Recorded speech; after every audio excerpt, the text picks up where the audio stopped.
Fala galera, estamos aqui mais um Pod Vida, hoje com um cara muito especial aqui para poder abençoar a história de vocês, a nossa história aqui também. Júlio tá aqui com a gente, já vai se apresentar já, brother. Vai já começar a falar as coisas boas que você tem feito no caminho da vida. Antes de tudo, Felipe Santos que vos fala. Davidson Baraúna. Aí, ó. Graças a Deus. Show de bola, bonitinho, né? Estradinho, tá uma graça. Galera, quero agradecer também os nossos apoiadores. Temos aqui a Grão, top, aqui no Nova América. O Nova América tem um anexo, para quem não sabe, o Office. É um espaço anexo. Você pode vir aqui direto, do lado aqui da secretaria onde fica os elevadores. Tem a melhor grão, cafeteria top demais, bom demais aqui, ó. Cafezinho que a gente tá tomando. Tem os biscoitinhos aqui, ó. Mas você pode vir. Temos o apoiador também, a G2 Publicidade. É uma empresa de envelopamento, uma empresa que trabalha com envelopamento de armário, geladeira, fogão e enfim. É um segmento que está crescendo muito, cresceu muito na pandemia, sabia? Na pandemia a galera ficou muito em casa, Júlio. Percebeu. E aí, percebendo que a casa não estava legal e tal, e aí o envelopamento doméstico deu uma subida enorme. Legal. Então fazer esse merchanzinho aí, né, galera, que tem que fazer. Tem que fazer, vambora? É isso aí. Tá contigo. Júlio, bom dia Felipe, bom dia a todo mundo que está nos ouvindo aqui, ou para você aí, bom dia, boa tarde, boa noite, seja o horário que você esteja nos ouvindo. Como o Felipe colocou pra gente, a gente está recebendo hoje o Júlio aqui nesse episódio, nesse encontro. Júlio que é dono aí e idealizador da página Pregai. E ele vai falar um pouco da sua história, da sua vida. Vai nos ensinar a pregar aqui hoje. Hoje não sai como ele entendi. É hoje que eu não erro mais esse português. Não, brincadeiras à parte. Júlio, como o Felipe falou, seja muito bem-vindo. Obrigado. Você tá entre amigos. E fala um pouquinho de você, da sua história, da sua vida. Se apresente aí pro nosso pessoal. Maravilha, tá ótimo. Bom dia, Felipe, Davidson. Bom, meu nome é Júlio, como já foi falado. Eu gosto de falar que eu sou faxineiro e diretor do Pregai ao mesmo tempo. Lá a gente é quase que um exército de um homem só. E, bom, tenho 28 anos, sou aqui do Rio de Janeiro mesmo. Sou casado, tenho 2 filhos. Comecei com o Pregai há algum tempo, com essa visão de levar um pouco mais de conhecimento acerca de teologia e principalmente de pregação, na minha pegada, naquilo que eu estudei, que eu considero como sendo uma interpretação certa da Bíblia. Pregai tem aí um pouquinho mais de um ano, se não me falha a memória, e a gente tem desenvolvido alguma coisa acerca de conteúdos e cursos e aulas e muita coisa entregue para quem está seguindo a gente lá, e esse tem sido o foco principal do trabalho. Eu congrego, né? Acho que é importante hoje em dia falar isso, porque não sou. A gente das pregações, né? Não sou.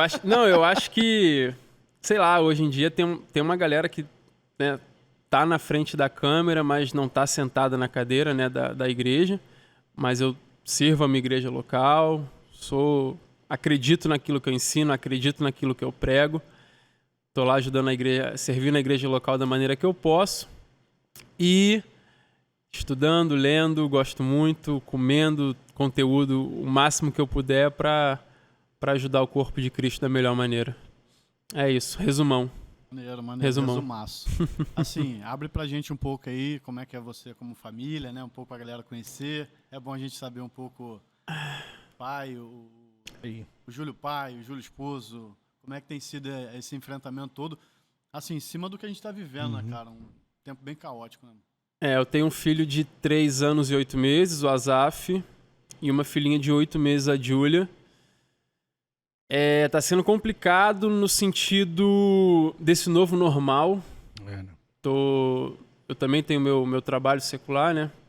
Então, tô de home office, tô com as crianças em casa, tô ali naquela rotina um pouco maçante de segunda a sexta, então tá sendo complicado, eu e minha esposa. Ela também trabalha fora, então tem sido um momento de pressão, mas a gente aprendeu muito. Eu estou aprendendo muito como ser pai melhor, esforçando para ser um esposo melhor e vivendo a paternidade na íntegra, né? Trocando fralda, Maneiro. E dando almoço, e dando janta, e dando banho, e fazendo tudo aquilo. Então, nessa questão, cara, de paternidade, de aprender essa parte também, que pra mim é nova, né? Meu filho mais velho tem nem 4 anos ainda. Tá sendo uma experiência nova, um desafio grande, mas tá fluindo. Ô, Júlio, graças a você Deus. falou que a sua filha mais nova, ela tem 8 meses. 8 meses. Então ela nasceu no meio da pandemia. Ela é uma filha da pandemia, com certeza. Filha da pandemia. Filha da pandemia. Ficou muito em casa. Conta aí, como é que foi isso? Que a gente vai buscar Não, poder. e não foi planejada. A gravidez da Júlia não foi planejada, cara. Não foi planejada. Quando a minha esposa engravidou da Júlia, a gente não... Hoje a gente já tá na nossa casinha própria, né? A gente conseguiu benção, aí, também é um fruto da pandemia, assim, mó cuidado de Deus, assim, provisão mesmo. No meio da pandemia a gente conseguiu nossa casa. Uhum. Mas na época que a Andresa engravidou da Júlia, a gente não tinha nossa casinha ainda. E aí ela é uma filha da pandemia, nasceu esse ano agora, 2021, nasceu em fevereiro. Tá lá, crescendo, gordinha, bonitinha. Penso, cara. Mas como é que foi, no meio da pandemia, essa questão de gravidez, de pré-natal, né? De maternidade, hospital? Foi complicado, mas não foi tão... Só não foi mais complicado porque a gente já tinha o Asaf. Então a gente já meio que conhecia. Na minha opinião, a coisa mais assustadora da paternidade ou da maternidade é o primeiro filho. Porque, cara, você não sabe de nada. Então qualquer dor assusta. Qualquer alarme falso, assim, já é motivo de você sair correndo de casa. O Asaf nasceu em 2018. Então, assim, a vida ainda era normal. E aí, na gravidez da Júlia, não. A gente já conhecia as dores, a gente já conhecia o que acontecia, o que não acontecia. Então, por conta da primeira gravidez, a segunda foi um pouquinho mais tranquila. Entendi. A gravidez do Asaf, sim, que foi uma loucura. Foi tempestade mesmo, em copo d'água, muita coisa. Mas a da Júlia foi tranquila. Legal. Quando você olha assim para... Porque acho que todo empreendedor, todo... cara que olha para um momento de escassez, você olha para a escassez e você fala, vou fazer o olhar. E que você pensou assim, qual é a deficiência que eu preciso preencher? Pregar. Olhar. Aí, ó. Foi 01 aí, cara. Foi mal. Cara, então, eu tive contato com teologia em 2015. Eu sou aquilo que a galera chama de crente de berço, né, cara? Cresci na igreja, minha mãe me criou na igreja e tal. Assembleia de Deus. Quadrangular. Até meus 21 anos de idade eu fui membro da Igreja do Evangelho Quadrangular. E aí, como eu falei, em 2015, é muito louco, graças a um amigo de trabalho, que, né, eu mudei de empresa, conheci o cara lá, o cara falou, pô, cara, tu não lê não? Eu falei, não, só a Bíblia e olhe lá. Ele, que isso, cara? Começa a ler. E aí ele me indicou, o primeiro livro que eu li, um livro do John Piper, Finalmente Vivos, que falava sobre regeneração, novo nascimento. E, cara, eu, assim, amei aquilo ali. E aí eu trabalhava no centro da cidade, então, assim, eu comecei a ler muito por causa do trajeto de casa pro trabalho. Eram 2 horas para ir, 2 horas para voltar no ônibus. Recreio centro, era complicado. E aí... eu e esse amigo, né, a gente se juntava, cada um colocava, sei lá, R$50, a gente fechava um pedido de R$100, comprava livro na internet, mandava entregar no trabalho. E ali, a partir de 2015, eu comecei a ler muito, conhecer mesmo, estudar, me aprofundar. E desde lá eu vim criando essa... Não é criando, eu vim descobrindo alguns conceitos, descobri o que eram os 5 solas, por exemplo, descobri um pouco sobre a história da igreja, descobri um pouco... desse, sei lá, dessa religiosidade brasileira que a gente vive hoje. Às vezes a gente está imerso nela e não percebe. Então, o conhecimento foi abrindo um pouco os meus olhos. E isso foi refletindo um pouco, obviamente, na minha piedade pessoal, mas também no modo como eu encarava o que pregavam para mim, o que cantavam para mim, o que ensinavam para mim, o que era falado na escola bíblica dominical da minha igreja, o posicionamento de quem me liderava, etc. e tal. E eu fui começando a meio que questionar algumas coisas e ver que muita coisa não tinha fundamento, ver que muita coisa não tinha base, ver que muita coisa não tinha nem pé nem cabeça. Só que, cara, eu levo comigo que você criticar alguma coisa e não apresentar um caminho de solução não faz muito sentido. Isso aí. Não faz, mano, não faz. Você fazer barulho por fazer barulho não faz muito sentido. Eu falo isso dia a dia no Pregai, porque eu também uso o Pregai para, obviamente, criticar num bom sentido aquilo que realmente merece ser criticado, mas não fica na crítica, entendeu? Com amor, né? Não, com amor e apresentando um caminho, né? Assim, pessoal, isso aqui tá errado. Beleza, e o que é o certo? Tá aqui, Legal. é isso aqui, entendeu? Essa coisa de você se montar e se construir em cima da crítica por crítica, não sei, não tem muito fundamento. E aí eu tinha, finalizando já aqui o argumento do que você tinha me perguntado, eu tinha esses conceitos, eu fui construindo essas concepções, essa visão de evangelho, de igreja, de pregação, que é o foco ali do Pregai, só que eu não tinha ainda um caminho como disponibilizar aquilo que eu considerava ser o caminho certo. E aí, durante a pandemia, com esse tempo extra em casa, digamos assim, né, eu fiquei de contrato suspenso, comecei a me inteirar acerca de plataforma, de meios para disponibilizar conteúdo, e disponibilizar aulas, e disponibilizar e-books e apostilas e um monte de coisa. E vi que pela internet, construindo uma estrutura, era possível disponibilizar um conteúdo bom, bíblico, e ensinar as pessoas. E aí então foi que fez algum sentido eu colocar o Pregai para rodar, porque eu teria como corrigir aquilo que eu considerava errado, expondo um caminho correto, de acordo com o que eu entendia de Bíblia, de teologia, do que quer que fosse, entendeu? Só um comentário dentro disso tudo, da parte que vocês citaram, sobre criticar o outro, né? Eu tinha um professor lá do seminário, o Levi Bastos, que em breve a gente ainda vai trazer aqui. O Levi, ele sempre ensinava assim, ele sempre falava nas aulas dele, não adianta você chegar na igreja e falar que a camisa de alguém é feia se você não tem uma melhor para dar. Sim, concordo. Se você não tem uma outra camisa já guardada com você, falando assim, pô, essa tua camisa não tá boa. Pô, veste essa daqui. Concordo. Vê o que acha, né? Se fica Isso legal aí. em você. Tá melhor? Essa daqui tá mais novinha? Aí sim. E eu acho, ô Júlio e Felipe também, que muitas vezes nós fizemos seminário e tudo mais, a gente vai pro seminário e no primeiro e segundo período é aquela síndrome da faculdade, né? O cara entrou no primeiro período de direito, já lá quer advogar.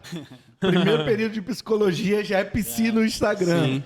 E o cara que entra no seminário, no primeiro e segundo semestre, ele já quer corrigir o pastor, o Quer diácono. fazer a segunda reforma protestante aí, É. né? Tem muito cuidado, né, cara? Acho Isso que esse aí. caminho é de amor, cara. E você Sim.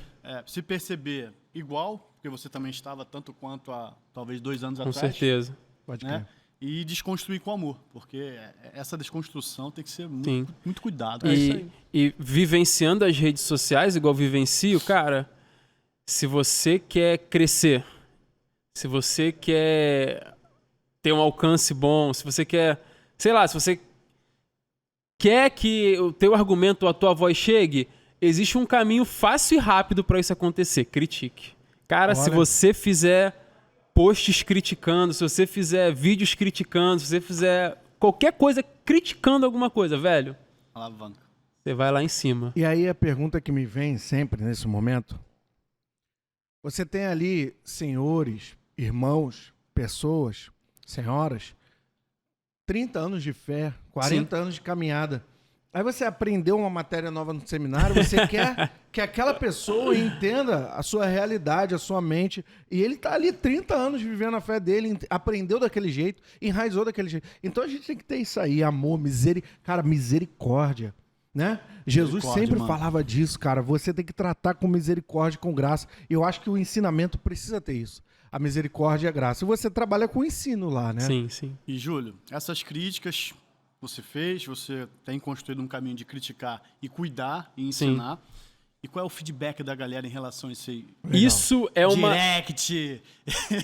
Cara, então, isso é uma... É uma reflexão válida. Sim. Porque se tem uma coisa que eu aprendi que é errada, é você confiar 100% que o fato de você dar resultado é sinal de que você está no caminho certo. Nem sempre. Pragmatismo é um problema sério, né? De você... Bom, se esse caminho está dando resultado, necessariamente ele é o certo? Não. Não necessariamente ele é o certo. Então, tenho muito cuidado com resultados, né? Se você pega, por exemplo, o profeta Jeremias, ele foi um pregador bem-sucedido? Pela mentalidade pragmática? Não, ninguém ouviu ele. Mas a gente sabe que ele foi bem-sucedido. O próprio Deus falou, você vai pregar, eles não vão te ouvir, né? Então, Se você pega a vida de muitos homens de Deus e mede pelo resultado que eles tiveram no contexto em que eles estavam inscritos, eles foram um fracasso, entre aspas, vou colocar assim. Mas a gente sabe que não foi. Então a gente tem que tomar muito cuidado com o resultado. E eu sempre tive muito cuidado com os resultados que o Pregar apresentava para não cair nessa ilusão. Que eu podia estar indo por um caminho errado e pelo fato de estar dando resultado. Mas, por outro lado, se você faz um trabalho certo, bíblico, num caminho teologicamente correto, de alguma forma, a Bíblia também deixa claro que é meio que inevitável que os frutos apareçam. A árvore é conhecida pelos frutos. Então a gente tem essas duas verdades dentro da Bíblia e a nossa mente tem que trabalhar para processar as duas. E felizmente, cara, os feedbacks têm sido bem bacanas. E os feedbacks na área de piedade de vida, não somente na área teórica. Não é gente chegando assim para mim falando, cara, não sei o quê, concordo com essa ideia. Não, é gente chegando, cara, me batizei. Olha. Que maneiro, cara, mano. Teus posts me ajudaram a me firmar na fé e eu batizei ontem, cara. Penso, cara. Já recebi feedback assim, e de gente de todo o Brasil, sabe? Gente da Paraíba, gente de Manaus, entendeu? Gente, poxa, cara, não sei o quê, consegui pegar esse conteúdo aqui e apliquei na escola bíblica lá da minha igreja, cara. O pessoal gostou, o pessoal adorou. Recentemente, tive um caso em São Paulo de uma aluna que é líder de jovens lá, né, na igreja dela, e aí ela fez comigo lá um bem bolado e ela conseguiu pegar uma aula minha. E eu inscrevi 26 jovens da igreja dela lá para assistir uma aula sobre João, sabe? Legal. Olha que maneiro. Então, assim, os resultados têm vindo e o que eu acho mais maneiro, resultados que se refletem na piedade, na vida prática pessoal das pessoas e não somente numa questão teórica, daquele debate todo... Academicista. Isso, aquela coisa meio... out, assim, isso aqui não... Aquela coisa meio que transcendente, não imanente, vamos colocar assim, sim, entendeu? Legal. Isso que eu acho mais bacana. Então, você falou aí que a página tem alcançado o Brasil, né? São Paulo, Bahia. Como que funciona? Você tem a página no YouTube, no Instagram? Qual é o @, como as pessoas podem seguir? E você também disse que tem uma plataforma de cursos. Sim. Como é que funciona? O @ é @oficial.pregai. Aham. E o nosso principal canal hoje é o Instagram. Aham. A gente está lá, a gente tem uma base bacana, os posts são bacanas.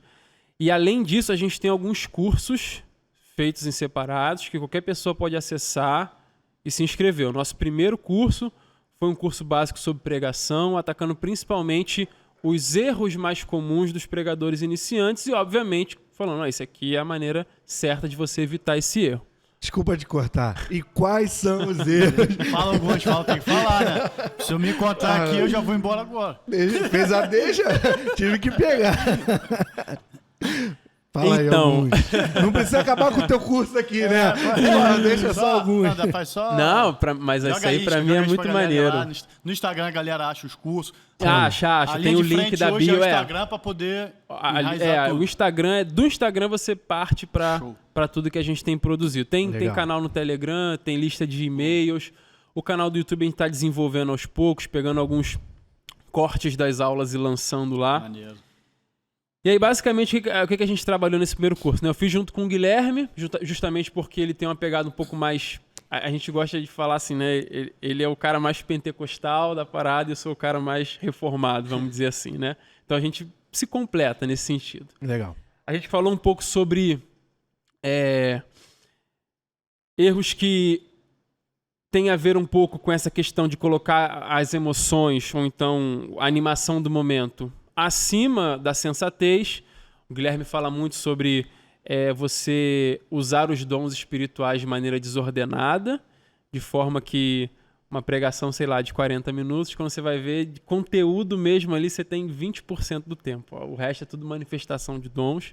E a manifestação dos dons, ela é válida, acredito nisso, só que tudo tem o seu momento. O momento da pregação é o momento onde você tem que ser inteligível ao seu público. E isso muitas das vezes não se dá através dos dons, e sim da exposição. A gente fala um pouco sobre testemunho não é pregação, porque testemunho não é pregação. Testemunho é testemunho, pregação é pregação, e tem gente que, infelizmente, confunde as coisas. A gente fala sobre o perigo de... Jargões. Explica. Jargões? Também, Fala. mas... assim, isso a gente tá sempre salpicando, né, Júlio entre as solta, aulas. solta. Ele tá preso. Salpicando. Não, tô falando Tá assim, que resistindo. não teve uma aula sobre jargões, vou colocar assim, né? Mas assim, a gente sabe que tem gente que fala, não, se a pregação tiver fria e o pessoal não estiver dando um feedback, você dá uma rajada de línguas estranhas que você joga o pessoal pra cima. Não existe isso não, né? Não, aqui não, né? Isso aí eu tô viajando, Tive um sonho um dia desses aí. A gente pega um pouco sobre a questão de explicar e não aplicar. E aí trazendo um pouco mais aquela galera que fica muito na explicação, né? Sei lá, o cara vai pregar sobre a parábola do semeador. Aí ele fala sobre tipo de solo, tipo de semente, e água, em composição química e biologia e não sei o quê. E aí o cara que tá na cadeira fala assim, ainda não entendi como isso se aplica a mim, sabe? Entendi. Então, aquela coisa muito, muito teórica e que não toca na vida das pessoas. A gente fala sobre o perigo de um entendimento correto, de um entendimento errado, que vai desembocar também numa aplicação errada, né? A gente usa um exemplo de Sansão bacana, né? Que tinha um camarada pregando sobre Sansão, e aí o pastor tava lá no carro dirigindo e tal, ouvindo a pregação de Sansão, e ele tá lá de noite lutando contra o sono. E aí o pregador lá na rádio pregando, você é como Sansão, você é forte. E aí, pastor, eu sou forte, eu sou como Sansão e tal. E se as dificuldades vierem, você vai destruir. Não, e se vier, eu vou cair pra cima, eu vou matar, não sei o quê. E quando o leão aparecer na sua frente, você vai despedaçar o leão. Eu vou despedaçar o leão, eu sou Sansão, eu sou forte. E depois que você despedaçar o leão, você ainda vai comer o mel da carcaça, porque é o seu prêmio, é a sua recompensa. Ele parou assim e falou, opa, tem alguma coisa errada aí. Ele leu o texto, mas ele não entendeu o contexto. Então, um entendimento errado desemboca numa aplicação errada. Se você lê o texto e não entender o contexto, você vai ensinar a sua igreja, o seu auditório a fazer coisa que não deve. Muito bom. Isso aí, entre outros exemplos. Puxa, Muito bom, cara. Tu falou uma parada que acho que é muito importante isso aí, a galera ter essa noção, fazer a exegese certinha ali do texto, se preocupar com todo um contexto cultural da época, porque estava sendo apresentado aquilo, para você conseguir materializar o verbo da matéria para cá e eu poder aplicar. Isso aí, cara, muito bom. Galera, vai lá porque tem muita gente Coisa precisando, boa, né? tá? Fica a dica aí, ó. Hoje também vou. Vou também olhar. Ele não... Desculpa, Felipe. A gente cortou, ele não acabou de falar da plataforma, né? De como ele oferece os cursos dele. Então, isso aí. Isso. Hoje a gente tem esse curso. Tem um curso de pregação expositiva, que é um pouco mais completo que esse primeiro. Tem um terceiro curso chamado Parábolas de Lucas, que é uma análise toda cultural com os olhos do Oriente Médio do primeiro século sobre as parábolas. Então, a gente entende os elementos da parábola do bom samaritano, fariseu e do publicano, dracma perdida, ovelha perdida, filho pródigo, grande banquete, com os olhos do Oriente Médio, que é uma coisa que faz toda a diferença. Se o texto foi falado em um momento histórico específico, para um público específico, usando elementos culturais específicos, como é que eu, com a cabeça do Brasil do século XXI, vou entender um texto do primeiro século sem mergulhar no primeiro século? Sem mergulhar ali naquele contexto cultural. Então a gente explica os elementos culturais, tudo ali que está dentro da parábola, para depois trazer o ensinamento correto de como que isso aplica nos dias de hoje. Esses são os 3 cursos que a gente tem hoje, e todos eles estão disponíveis numa plataforma online de entrega de conteúdo, de aulas, certificado, apostila, tudo. E o caminho mais fácil é lá pelo Instagram mesmo. Você clica no link da bio lá do Instagram, você vai ter os botões, você vai ser direcionado, você consegue se inscrever. Esses precisam ser graduais ou a pessoa pode fazer um, não, pode fazer o outro? Não são solto, graduais, não são amarrados, são soltos. São soltos. A gente obviamente indica. Se a tua pegada é mais quer algo para pregação e tal, vai no de pregação expositiva. Se você quer algo mais voltado para interpretação, etc e tal, pega o Parábolas de Lucas, que vai te dar uma visão um pouco mais, assim, acadêmica, vou colocar, talvez, do assunto. E aí depois, se você quiser dirigir isso para pregação, você faz da maneira como você quiser. E aos poucos a gente vai soltando umas coisas aí.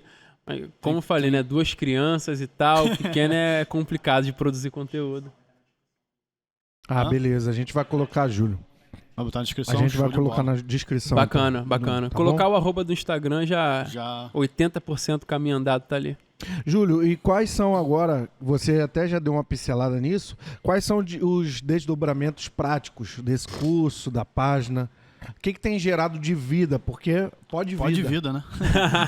O que o Pregai tem gerado Brasil afora? Quais são os testemunhos que você tem recebido? Cara, é bem bacana você ter falado Brasil afora, né? A gente tem alunos do Brasil, Estados Unidos e Portugal. Olha. Portugal é... Vai tá estourado, hein? Que benção, né, cara? Não, assim, a gente Benção, tem uma colônia cara, portuguesa do Pregai, né? Que São maneiro, alguns mano. alunos. Saiu nesses dias, desculpa te cortar de novo, mas saiu nesses dias uma notícia em Portugal que as crianças de Portugal estão falando português do Brasil. Então a culpa é sua, É, Pregai, então. É você que foi pra lá, né? Ai, ai. Será que daqui a pouco os pregadores de Portugal vão estar pregando igual os pregadores do Brasil? Tomara que não. Dependendo do pregador, tomara que não, né? Brincadeira. Cara, assim, como eu falei, a gente tem um públicozinho fiel ali no Pregai, são pessoas que acompanham a gente, tudo aquilo que a gente lança, que a gente ensina.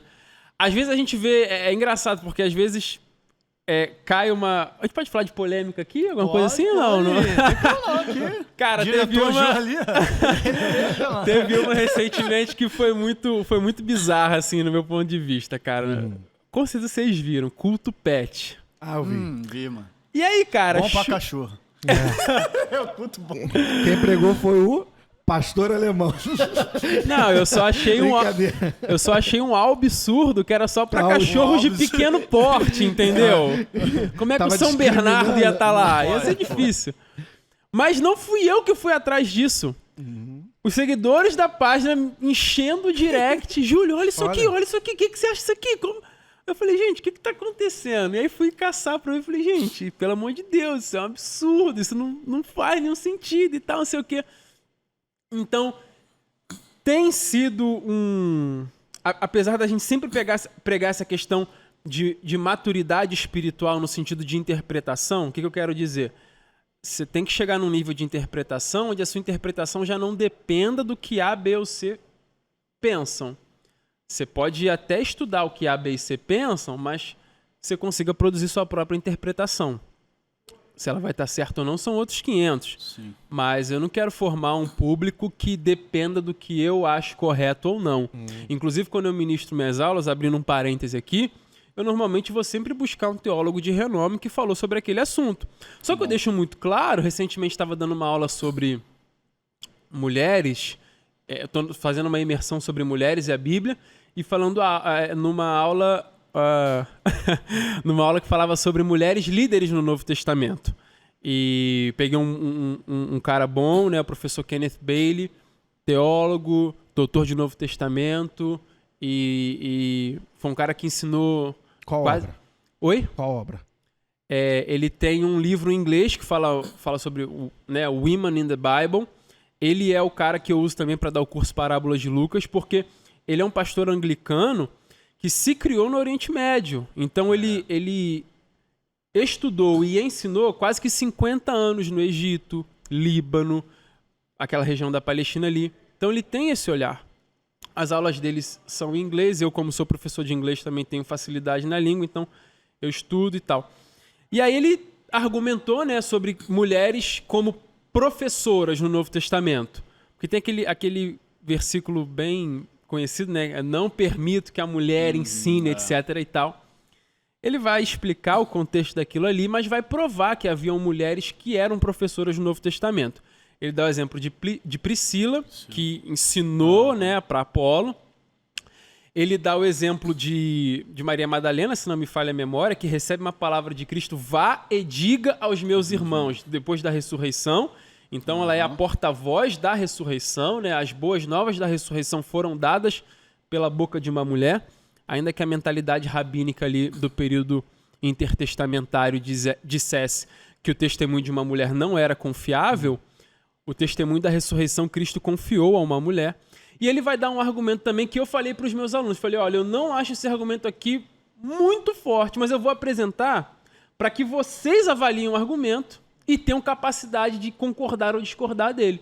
E o argumento é que quando Lucas registra o Magnificar, que é o cântico de Maria, Lucas automaticamente torna Maria uma professora da igreja, porque ao longo dos séculos, pessoas e pessoas foram ensinadas através do cântico de Maria, que tem uma estrutura muito parecida com o cântico de Moisés, lá de Êxodo capítulo 15. Ele faz algumas comparações, etc. Maneiro, e tal. maneiraço. Então ele fala assim, olha, como Lucas insere o Magnificar nos evangelhos, Lucas transforma Maria em uma professora da igreja. Maria ensina a teologia, porque existem pontos teológicos ali também.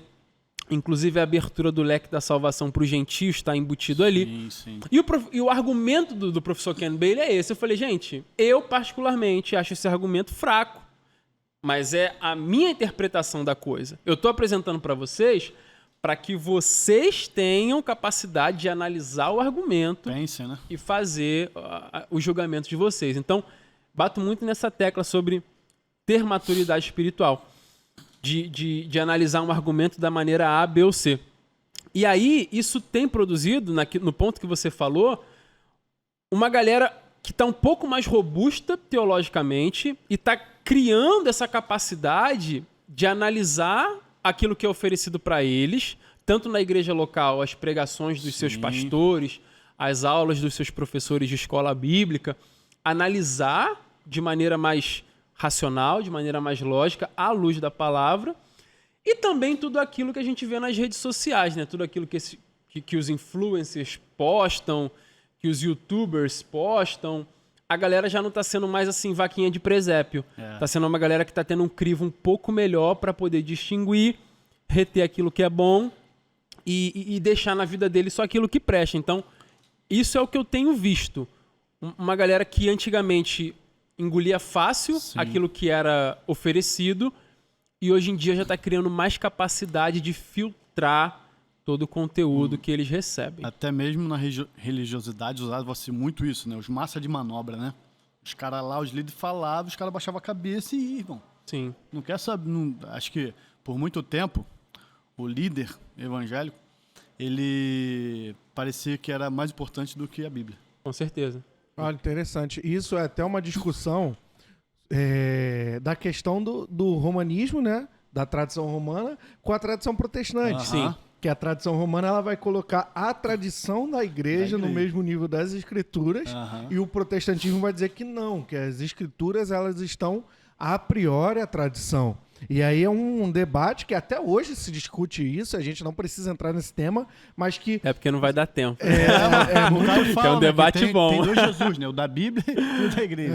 O Caio fala isso. O Caio Fábio fala isso. Tem dois Jesus. Tem o da Bíblia e tem o da igreja. Os caras inventaram um aí, mas o daqui que é o certo. E ainda tem a terceira pergunta. Que igreja, né? Que Porque aí abre o leque. Aí já era. falar disso ainda. Mas, assim, aplicando a nossa realidade, se nós somos protestantes, se nós nos confessamos protestantes, a gente tem que entender que, a priori, a escritura ela tem a primazia. Sim. Né? E aí existe uma crítica contra os protestantes que diz que a escritura ela quase é a quarta pessoa da Trindade. Né? Não, não é isso. Ela está apontando para Deus. Ponto. Provavelmente uma crítica liberal. E aí, o que tu acha disso, então? Cara, eu acho essa, assim, pegando a crítica por cima, é um ataque direto às doutrinas da divina inspiração, infalibilidade e inerrância da Bíblia. Porque tem gente que vai descredibilizar a Escritura e vai falar, não, ela só vale a partir do momento que ela tem um encontro contigo e gera uma experiência. Essa experiência de interação tua com a Escritura é o que realmente importa.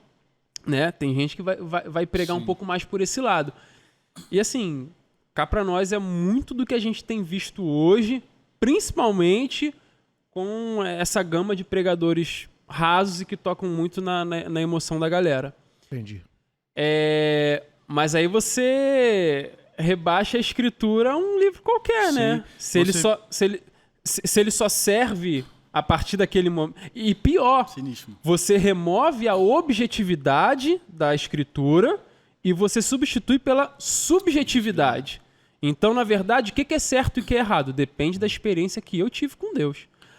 Aí, meu amigo, Aí É a morte as do autor, barreiras caem e Sabe a gente não tem mais um prumo, a gente não tem mais uma medida para falar o que é certo e o que é errado, porque a verdade ela é subjetiva. Aquilo que Deus ministrou no teu coração acerca de uma coisa pode ser diferente daquilo que Deus ministrou ao meu coração acerca de uma coisa. E aí para você é certo, para mim é errado, para você tanto faz, para o outro é um pecado terrível. Fica tudo muito subjetivo. Isso tem muito a ver com a virada antropológica. É o Também. homem moderno e pós-moderno, né? A virada ali que a subjetivação é a morte do autor, né? É a partir da interpretação, o olhar de quem está lendo. O que você acha disso? Calma aí, Júlio, também nessa que ele falou, eu queria que você falasse mais um pouco sobre isso. Você falou uma parada muito importante, que hoje em dia a galera tá trocando a palavra da transformação pela palavra da informação. Sim. Tá ligado? Prefere informar a galera do que uma palavra que vai mexer, é verdade. Sim. Sabe? Que vai transformar. A palavra que transforma, que é aquela que Hebreus fala, que ainda que produza tristeza, logo Sim. vai produzir alegria. Com certeza. O pastor Hernandes Dias Lopes tem uma frase boa, ele fala assim: quem não quer mudar de vida tenta mudar a doutrina. Então, se eu não quero a minha vida transformada, eu tento então transformar a doutrina para que ela se adeque à minha vida. Cara, eu acho isso um dos piores males dos dias de hoje. Isso é fruto do liberalismo, dessa visão. Dessa virada antropológica. Isso também fruto do advento do iluminismo, né? Sim, que você. Manuel Kant. Aquela coisa de, né, a lei moral dentro de mim, o céu estrelado sobre mim. Então, na verdade, a verdade é uma junção Endeusamento humano. do empirismo com o racionalismo, isso aí. do meu toque com a verdade e aquilo que ela produz dentro de mim. Só que, cara, você deixar algo como a Bíblia em linhas subjetivas é muito perigoso. Poxa, hoje existem pastores que quando são perguntados, você crê que Deus é soberano e está no controle de toda e qualquer situação? Não creio. Pastores dizendo isso, entendeu? Pessoas que quando são perguntadas, a Bíblia é inerrante, a Bíblia é infalível? Não, ela não é inerrante, ela não é infalível. E aí você começa, pouco a pouco, pegando pelas beiradas, né, minando alguns conceitos. Quando você vai ver, daqui a alguns anos você vai se tornar um continente ou um país, sei lá, pós-cristão, pós-cristianismo. O que é cristianismo? Um negócio que aconteceu um tempo atrás no Brasil, mas hoje em dia não vale mais não. Então, eu, pelo menos no Pregai, luto muito para defender diariamente todas essas... Trabalha muito hermenêutica, né? E essas verdades que, por mais, vou colocar entre aspas, antigas que sejam, não deixam de ser atuais, cara. A Bíblia é inerrante, ela é infalível, ela é a inspirada palavra de Deus. Cara, não tem que inventar muita coisa. Você reafirmando, né? Paulo, em uma das suas cartas, diz: não vos trago coisa nova, não vos prego coisa nova. É o beabá mesmo. Você tem que ficar todo dia debatendo para defender a verdade de alguma maneira, no meu ponto de vista da coisa. Entendi. Maneiro, cara. Muito bom, muito bom. Vamos já chegar ao finzinho dessa conversa. Eu acho que tem muita coisa boa para vocês interagirem com a gente. Tomara. No Pregai. E tenho certeza que Deus vai abrir mais leque para vocês, porque há uma necessidade muito grande, cara. Eu glorifico a Deus, Júlio, pela tua vida. Amém. Por esse teu olhar nessa deficiência e estar sendo voz, cara, pra gente. Porque eu sei que também não é fácil, brother. Botar a cara no peito e botar pra rua, mexer com muita gente, mexer com coisas que são doutores, são donos, sabe? De verdades e tal, e que infelizmente não dá mais para engolir, não dá mais. Muita gente morreu já com esses sofismas, com essas coisinhas, e a galera agora tá pensante, como você mesmo falou, né? Então, brother, eu só louvo a Deus por ter você Amém. Na nossa vida aí, ter gente assim se levantando. Manda teu recado final aí pra galera, deixa uma mensagem aí, uma palavra, uma reflexão. Algo que você sentir no teu coração aí mesmo de Deus para transmitir para os nossos seguidores, para os seus seguidores que estão aqui. Deixa uma mensagem pra gente aí. Amém. Tem uma frase que eu gosto muito, não me lembro exatamente quem falou essa frase. Vou chutar que foi Lutero, mas não tenho certeza do que eu estou falando, depois vocês podem pesquisar aí. Fica até a dica, né, para um trabalho de pesquisa, mas ela diz assim, a paz se possível, mas a verdade a qualquer custo. E quando você se compromete com a verdade, sabe, você está abraçando tanto o bônus quanto o ônus dessa decisão. Se comprometer com a verdade vai te trazer um bônus que a palavra deixa muito clara, não é um bônus dessa vida, é um bônus da vida póstuma. Um dos pastores que eu costumo estudar, né, que são uma das minhas fontes, certa vez falou, olha, eu não tenho medo de levar a palavra muito a sério, eu não tenho medo de defender a palavra, de defendê-la com unhas e dentes, porque quando chegar naquele grande dia, ele dizendo, falou assim, eu não acho que Cristo vai me repreender dizendo, você levou a minha palavra muito a sério, você defendeu demais a minha palavra. Ele falou, eu não acho que isso vai acontecer. Eu não acho que eu vou ser repreendido por Cristo por ter levado a palavra dele muito a sério. Então eu tento levar a palavra dele muito a sério, esse pastor dizendo, e é aquilo que eu tento fazer também. E esse seria o meu recado final, pessoal que está assistindo, que está acompanhando, que cada dia mais a gente se torne uma igreja bíblica. Bíblica não aquilo que eu acho que a Bíblia diz, mas bíblica no sentido daquilo que a Bíblia realmente diz, né? A Bíblia é como um leão. Você não precisa defender o leão. É só você não trancar a jaula. Deixa a jaula aberta. Que o leão vai se defender, o leão vai se garantir, o leão vai se virar. E a Bíblia também é assim. Então, se você remove as amarras e você promove um ensino livre das Escrituras, sem preconceitos, sem pré-julgamentos, sem inclinações políticas, sociais ou qualquer coisa que seja, sem um óculos de ideologia, a palavra por si só, sei lá, eu acho que é isso. Não vou ser pretencioso ao ponto de dizer é isso que o Brasil precisa, não. Pelo amor de Deus. O problema é esse, você precisa disso, não.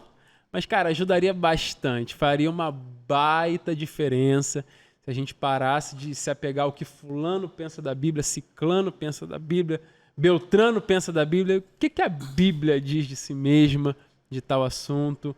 Estudem a Bíblia, leiam a Bíblia, invistam em livros, invistam em seminário, invistam em tempo de estudo, invistam em escola bíblica, invistam em bons livros de teologia, invistam em teologia sistemática, invistam em bons autores, o que quer que seja. Aumentem, cresçam no conhecimento, todos aqueles que estão ouvindo, porque isso fará uma grande diferença na nossa vida e também, obviamente, vai esparramar para todos aqueles que estão ao nosso redor. Assim eu penso, assim eu creio e assim também eu tento fazer. Amém. Basicamente isso. Tu falou uma parada muito maneira e que eu não posso deixar de falar aqui. É um texto que eu amo muito, cara. A palavra de Deus, ela é viva e eficaz, mano. Com certeza. Viva e eficaz, tá ligado? Hebreus 4:12. Viva e eficaz. O John Stott, o pastor anglicano, ele tem uma frase que sai de um livro dele, né? Que ele diz assim: pensar biblicamente não é recitar versículo bíblico. Sim. Porque a gente pode vir aqui e ficar lendo um monte de versículo, né? Desconexo e inventar doutrinas a partir disso. Mas isso não é pensar biblicamente. Pensar biblicamente é você ler, reter, aprender o máximo e aí, a partir daquilo, gerado vida em você, você colocar para fora, você transmitir a vida que está ali no texto. A verdade que está ali no texto. E eu acho que é isso que a gente conversou aqui. Acho que a gente pontuou. Amém. Muito obrigado pela sua vida. Eu que agradeço. Muito obrigado pela sua página, como o Felipe colocou. Leva um abraço para a esposa, as crianças Com lá certeza. também. Isso aí. Continue sendo esse paizão, esse ministro Amém. também do Evangelho, brother. Continue anunciando da mesma maneira tão pura e tão verdadeira que você tem Deus feito. quiser. Isso aí. E é isso aí. Deus abençoe você e obrigado mais uma Galera, vez. eu que Júlio. agradeço. Muito obrigado aí. Vai lá, segue o cara, que o cara tem voz para ajudar e ensinar. Vamos que vamos. Valeu, pessoal. Queremos agradecer nossos apoiadores aí, pessoal da Melhor Grão, pessoal do AG2, Publicidade. Que Deus abençoe vocês. Até a próxima. Valeu.